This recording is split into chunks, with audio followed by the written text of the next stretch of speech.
I want you to remember is the mole roadmap. All right. If you have the volume of a reactant gas, you can go to the volume of the product gas using the molar ratio from the equation. If you know the moles of reactants, you can go to the moles of the products and back and forth using the mole ratio from the balanced equation. If you know the mass of a reactant, you can convert to moles of the reactant and convert that to the volume of the gas if it's a gas. You can go from mass of the reactant to the mole of the reactant to the mole of a product to the volume if it's a gas or to the mass if regardless of what it is. You could go from the mass of a product to the mole of the product to the volume of the gas to the volume of a reactant gas to the mole of the reactant gas to the product or mass of the reactant. All right.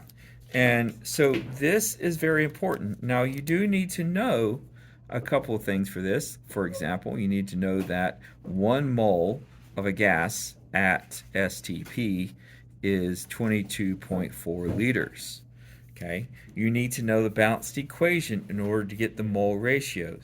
You need to know how to find the molar mass from the periodic table.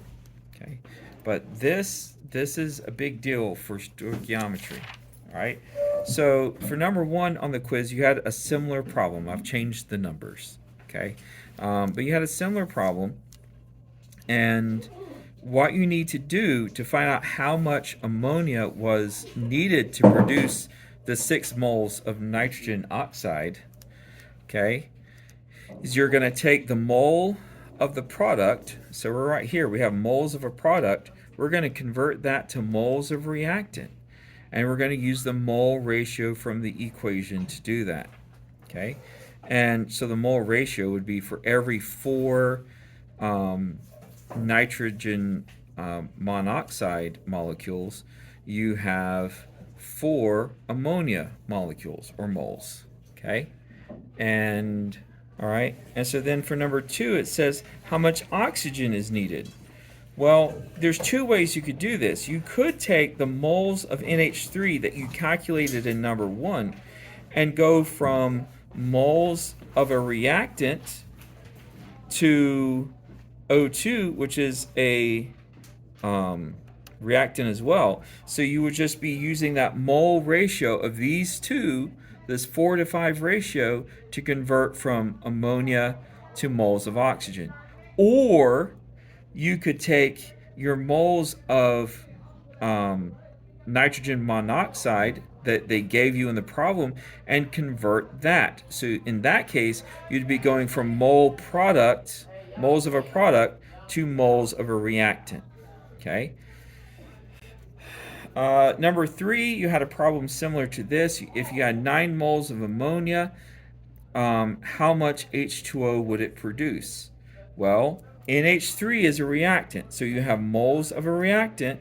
H2O is a product, so you would convert from moles of reactant to moles of product using the molar ratio from the equation. In this case, that would be a 4-to-6 ratio. Okay? All right. Now, for number 4, okay, I'm going to leave this up here because this is how important this is. All right. So we have this equation.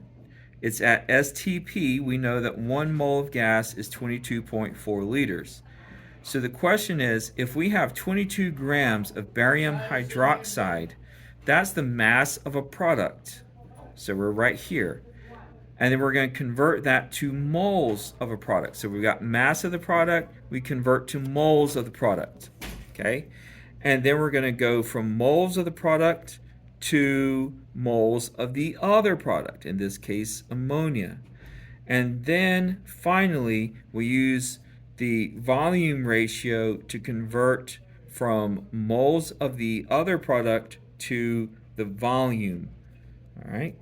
And so you might have something like this. You'd start with your grams of barium hydroxide, and you're going to convert that to moles of barium hydroxide. And then you're going to convert from moles of barium hydroxide to moles of NH3, okay? And then you're going to use the molar ratio to convert from moles of NH3 to liters of NH3, all right?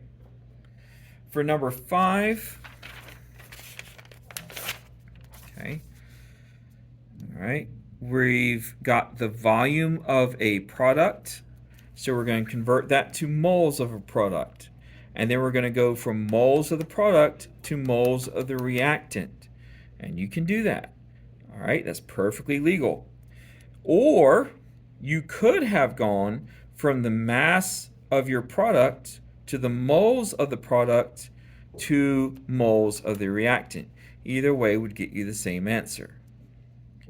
And then for number 6, it's just the actual, what you actually got produced divided by the theoretical produced amount times 100%, and that is your percent yield. Is over of, just like every other percent problem.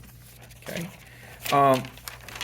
One other thing I wanted to show you, if we go back to the problem with nitrogen monoxide, all right, so this equation here, if we take our 6 moles of nitrogen monoxide and we want to convert that to NH3, this is a 1-to-1 ratio, right? It's 4-to-4, that's 1-to-1. So we're going to end up with the 6 moles of NH3. So if it's a 1-to-1 ratio, you're going to have 6 moles or whatever, it's going to be the same. The other thing is, if you take your 6 moles of NH3 and you convert that to oxygen moles, you get 7.5 moles of oxygen.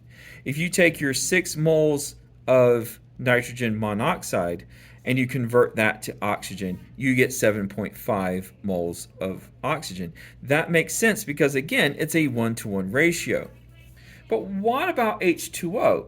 Well, if I convert my 6 moles of nitrogen monoxide and I use the mole ratio to convert that to moles of H2O, I get 9 moles of H2O. If I take my 9 moles of H2O and I convert that using the mole ratio to oxygen, I get 7.5 moles of oxygen. Okay, so with these problems, you don't have to have a certain ingredient in the equation.